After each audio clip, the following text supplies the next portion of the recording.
Hey guys, Dr. Ben here, FA Well Centers. Let's talk about vitamin D today and autoimmune. And I'm just going to talk about autoimmune in general as well, and what you can do for yourself, for a loved one, for anyone you know that is dealing with autoimmune. This is rampant. There's over 190 named autoimmune conditions out there, and it's the third leading cause of death when you lump them all together. So welcome. Love having you guys on. Let me know where you're watching from, and if you're dealing with any autoimmune conditions, if a loved one is dealing with any autoimmune conditions, pop that down below. If you're watching this and you're not getting alerted when we go live, hit that little button up top. There's a little bell, and if you hit that, it will alert you when we go live. And for those of you that are not huge Facebook people and you're not on here that much, check out our YouTube channel. Brittany, go ahead and pop that down below and put that link down below and subscribe to our YouTube channel. We put all of our videos on YouTube, and it is a great resource. You can go in and search them. Almost 600 different videos that you can look for in there, and you're going to be able to get information on autoimmune. You're going to get information on the gut, on the brain, on latest research, just like this study today. So love having you guys on. Thanks for jumping in here. Again, if you haven't liked or followed the Facebook page that you're watching from, do that now, and you're going to see all this great content as much as we possibly can get out. There's so much information, so much that you need to get. So let's jump in and get cranking on the importance of vitamin D and how it relates to autoimmune. Hey Carrie, why do some claim that vitamin D is like a hormone and is bad for you? It is more like a hormone than a supplement. That is correct. Is it bad for you? Absolutely not. The research shows time and time again that vitamin D is crucial for the body, and I'm going to show you one more study here. Hey Valerie, good to see you. Sharon, good to see you as well.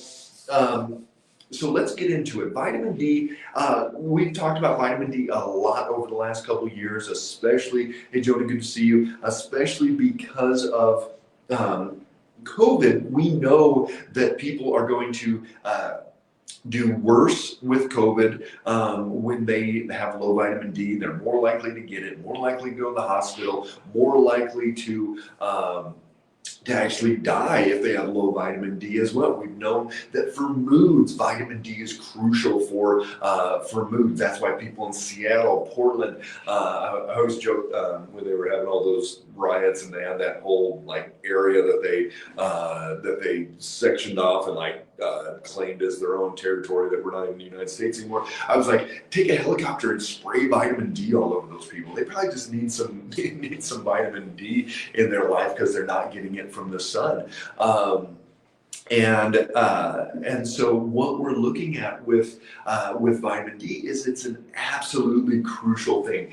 Getting outside, getting into the sun is very, very important, and you need that vitamin D. But unfortunately, a lot of people, because of the latitude they live at, or just their lifestyle, or they're working from 9 to 5 or whatever it is, they're not going to get enough vitamin D even in the summer months. So for most people, that means some supplementation. So we're going to be talking today about a study that was just published in the British Medical Journal, and they were looking specifically at it was actually a 5-year study. And so it was definitely a major thing that we're looking at. Hey, Tan, good to see you. Miriam in Germany, great to see you. And Michelle up in Estes, great to see you as well. So here we go.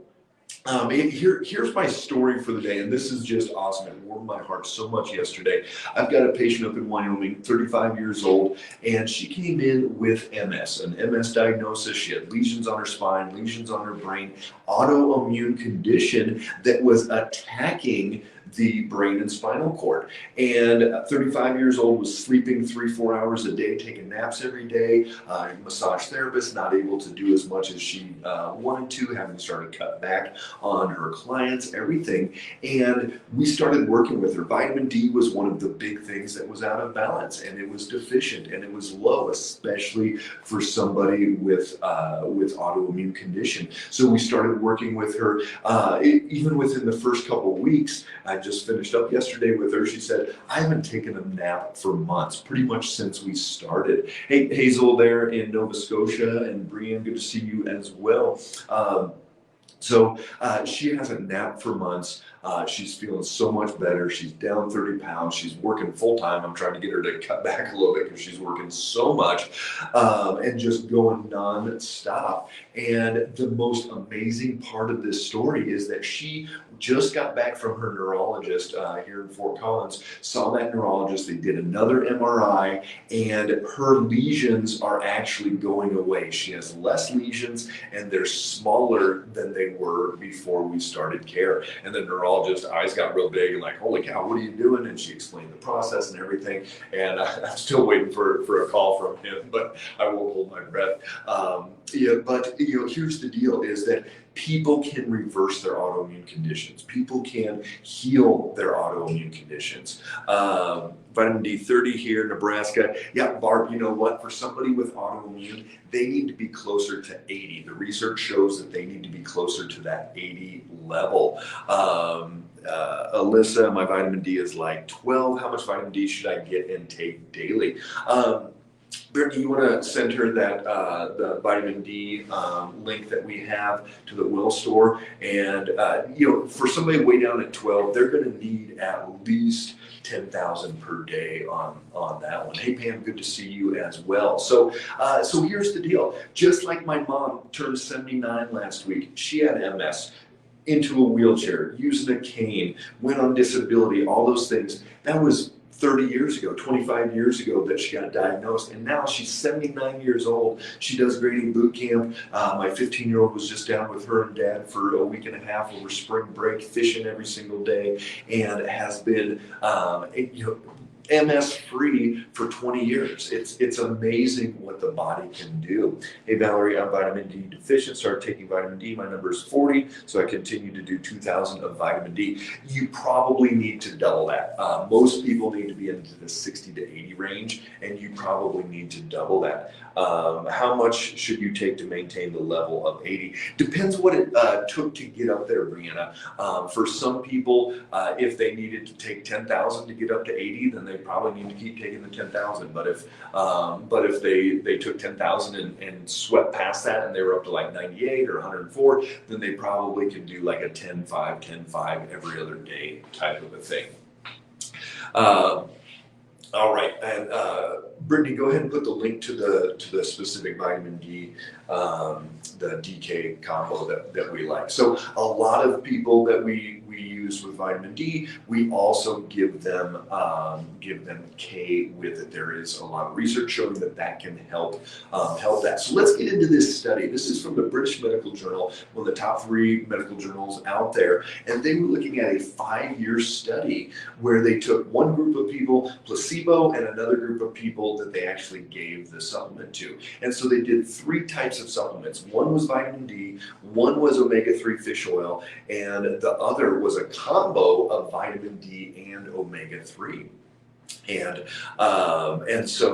don't worry, everybody that's asking questions, I'm going to jump back and go through those here in a minute, but I just want to get through this study, then I'll go back through those. So here's what happened in the study.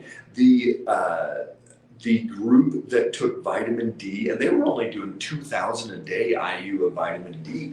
The group that just took vitamin D had a 22% lower risk of getting autoimmune condition. The group that did omega-3 just by itself, no vitamin D, had a 15% lower.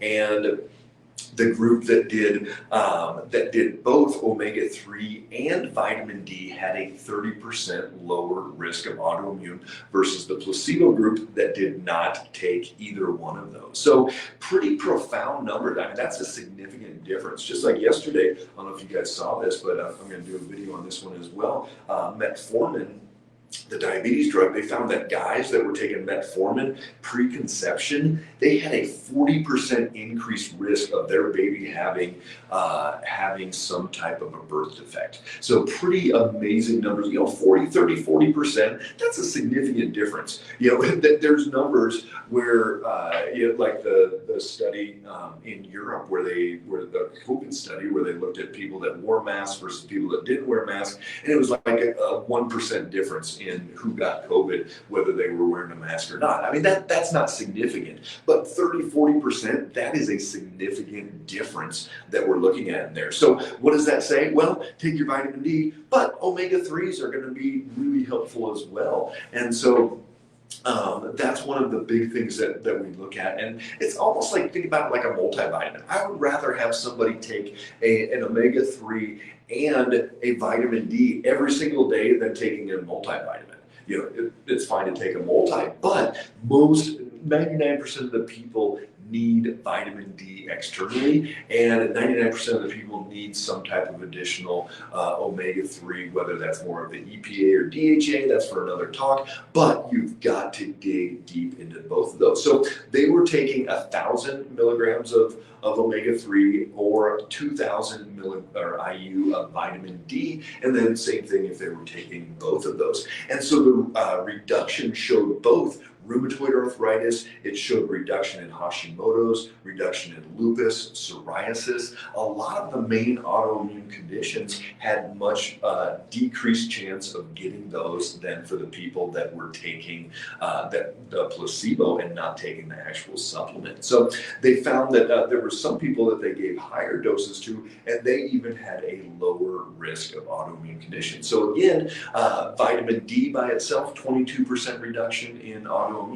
Omega-3 had a 15% reduction, and both of those, omega-3 and vitamin D, had a 30% reduction in there. And so basically what happens with vitamin D, it decreases the cytokine inflammatory process. Remember with COVID, everybody's worried about that cytokine storm if it settles in, and then the lungs flare up and all those different things.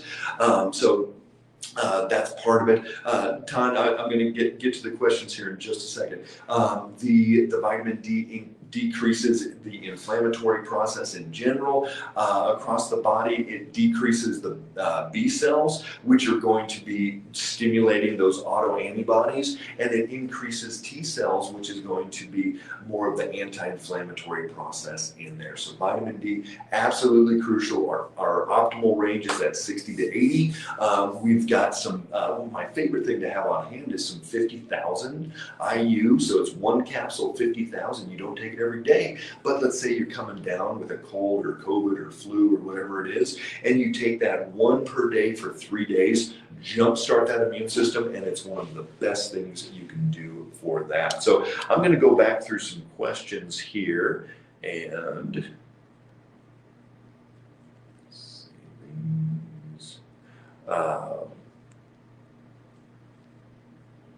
all right, so again, Valerie, I'm vitamin D deficient, started taking vitamin D, my number is 40. Should I continue to do 2,000 of vitamin D? Again, we like it 60 to 80. You probably need to double that, go up to the 4,000 there. Yeah, Ton, mom's amazing there.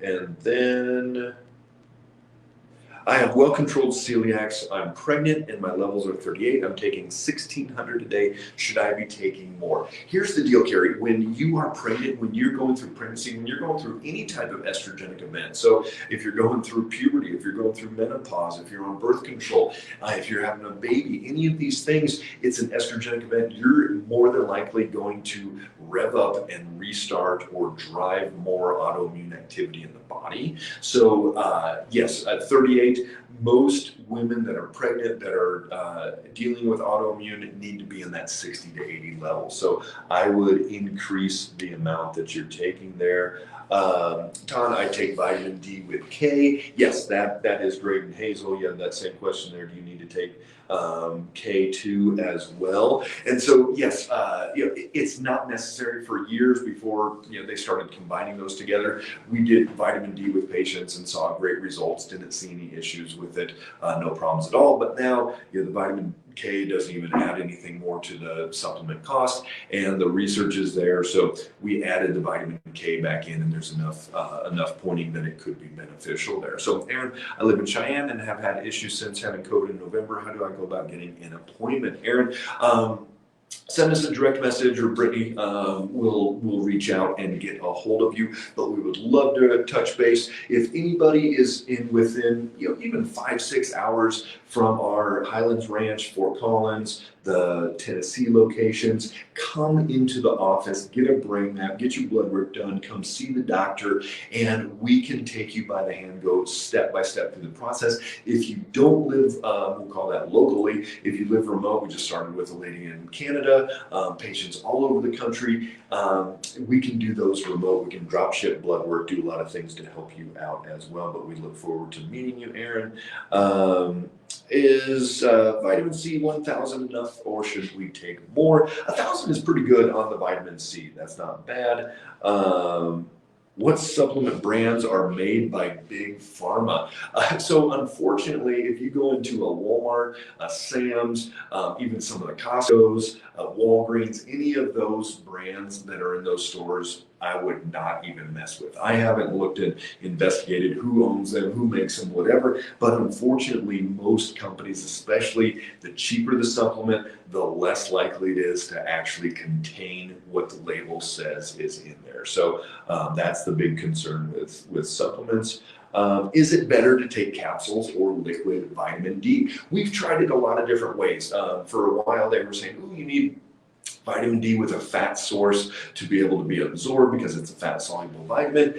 I saw no difference between a capsule with powder in it and gel caps and liquids and everything else. So I have not seen a difference with patients' blood work, and we've looked at tens of thousands of follow-ups and just never seen an issue there. I take vitamin D omega-3s along with my methyl B12. Good job, Brianna. And here's a good one from Todd. If I'm allergic to salmon, what omega-3 can I take? So there are other omega-3s. There's flaxseed oil that you can take. There are vegetarian-based ones that are like coming from seaweed and some things like that. So there are some other ones that are not salmon-based. Is it true that is there a link to calcium deposits on certain organs and vitamin D supplements? I have never seen it with patients. I know some people have kind of jumped on this bandwagon of vitamin D is bad, but we have never seen that with patients. And there's a lot more benefit to taking vitamin D than worrying about some of those. And carry Metagenics fish oil with EPA and DHA, good. Valerie, I have Hashimoto's hypothyroidism. Will the vitamin D help? Brittany, put the Hashimoto's video down below, please, for Valerie off of YouTube there. So absolutely, when I draw my circle off of what's going to help fix Hashimoto's, vitamin D is one of those crucial things, and even getting it upwards of 80. So vitamin D optimal, because remember, Hashimoto's is an autoimmune condition. So absolutely. Mine was fabulous until I had a year of grief and stress, and it dropped significantly. Good to check it. Absolutely. We can't just go off the assumption that, oh, my vitamin D was good one day and I'm going to assume it's going to be good forever. It's not how that works. How much vitamin D and from what sources? So again, Louis, I can't give you an exact number, but you need to check and double check your blood work, and you need to get up into that 60 to 80 level. So wherever that ends up being, so some people need 2,000 or 5,000 or 10,000. It just depends on how low that is. And so Brittany just put down below a link for the one that we use with our patients specifically. Yeah, how do you know if you are deficient without a test, any signs? So Hazel, just go get a blood test done. Unfortunately, it's going to be hard to tell, because could depression be a sign of it? Could low immune system function be a sign? Yes, but your vitamin D may be fine, and there may be 10 other things going on. So if you have not had your blood test done in the last year, get it done. If you need help with that, send us a direct message and we can get you squared away with helping you get some blood work done.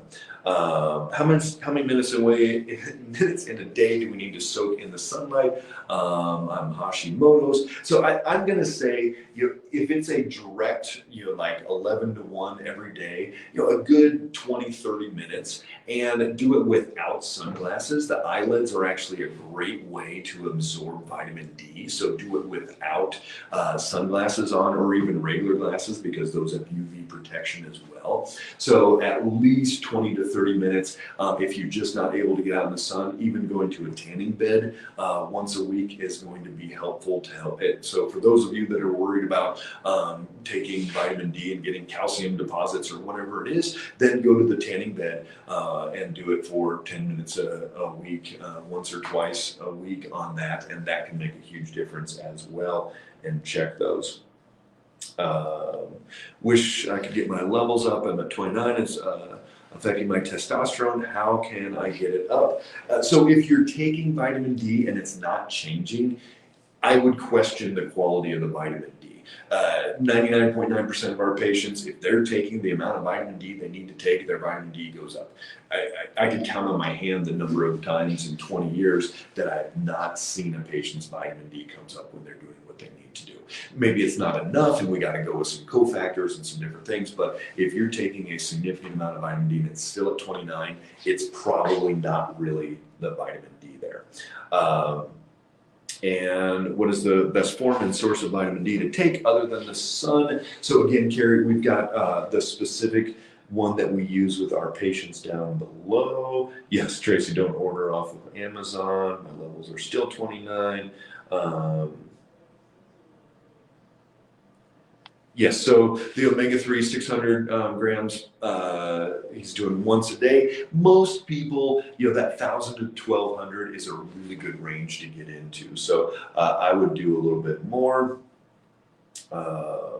So what is the best supplement brand? So we have our specific one that we've used for years and years and years with patients, and it's down below at our Well store. You can get that one, and it's 10,000 too much. It's too much if it's making you go up over 100.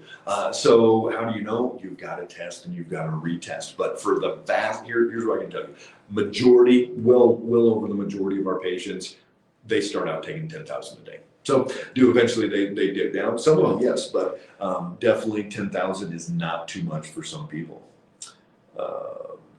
Desiree from Oklahoma had breast cancer and did a lot of research. Be sure to tell everyone not to take omega-3 with B12. It inhibits the absorption of B12. Take them separately. Yeah, so here's the deal. We don't give out a lot of B12. It's really not that necessary when we fix absorption and all these other things. But yes, there can be some absorption issues in through there. And you are so welcome. What's the best D3 to get my levels up? Tracy, we've got that link down below. And yes, Doris, is vitamin D also good to keep Graves' disease in remission? Graves' disease is an autoimmune condition. And so here's the thing, even with Graves, if somebody had their thyroid removed and they go, okay, good, I don't have Graves anymore. No, you still have autoimmune activity in your body, but you just took out the check engine light, which was the thyroid. So even if you had, like my wife had her spleen removed because of autoimmune, we still had to go in and fix what was going on. It wasn't just the magic, ooh, take out the spleen and you'll be fine. Let's see, my vitamin D with K is 1,000. Should I do more? Ted, you've got to check your levels. We can't tell you to take more without doing it. Stacy, I have type 2 diabetes and take 750 per day. Should I take more to help? Are you talking about the omega-3 or the vitamin D? If it's 750 milligrams of omega-3 and you have diabetes, yeah, you'd probably want to double that up on that one. Most alternative doctors say 10,000 for vitamin D3. That's what we've seen. It takes a lot of people to get up that level. All right, guys. Great having you on. I got to jump. I got to go change some lives. But here's the deal. Research is showing vitamin D, autoimmune, absolutely connected. Great news. We see people all the time with their vitamin D levels right where they need to be. So that's one good thing from COVID that happened. Vitamin D levels are much, much higher. So here we go. Take action. move your feet. Your body is designed to be healthy, and you've got that potential inside of you to be the best you possible. So all these little steps, be consistent, do it time and time again, and you're going to have the life that you dreamt of. Take care, guys.